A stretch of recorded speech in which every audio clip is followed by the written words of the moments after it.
Kapag nagising, magpasalamat dahil nagising.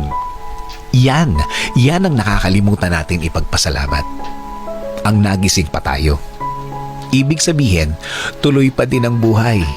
Dahil tuloy pa din ang pagbabago sa atin at sa ating kinakaharap araw-araw.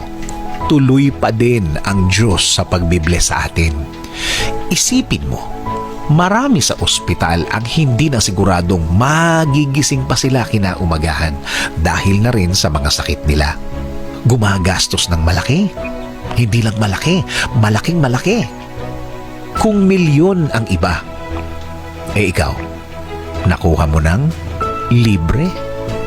Alam mo ba na ang pinakamagandang oras para bumuo ng pangarap o dreams ay pagkagising mo? Pagkatapos mong magising at nagdasal ka, magpasalamat sa Diyos sa mga bagay na ibinigay niya at doon ka din hihingi ng mga bagay na gusto mo. This way, na-acknowledge mo kung gaano kabait ang Diyos at gaano siya ka-generous sa pagbibigay ng blessings niya.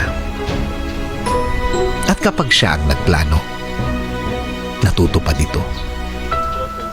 Unti-unting magiging malinaw ang lahat kapag nakafocus tayo sa pasasalamat dahil dumating ang isang umaga na puno ng pag-asa. Sa totoo lang, pwede naman tayong gumising at punuin natin agad ng problema ang isip natin.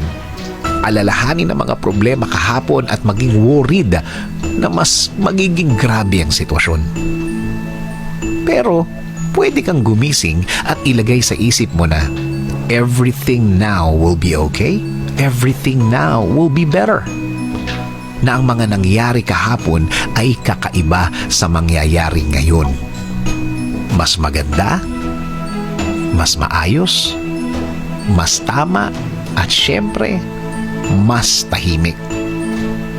Kapag nagising, isipin na ang bagong umaga ay blessing ng Diyos.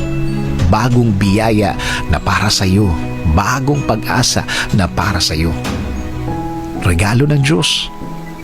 Dahil alam niya na siya ang inaasahan mo at hindi ka niya bibiguin. At uumpisahan na niyang baguhin ang sitwasyon mo. Again, mas maganda, mas maayos, mas tama at syempre, mas tahimik. Sabi nga sa Psalm 59:16, "But as for me, I will sing about your power. Each morning I will sing with joy about your unfailing love.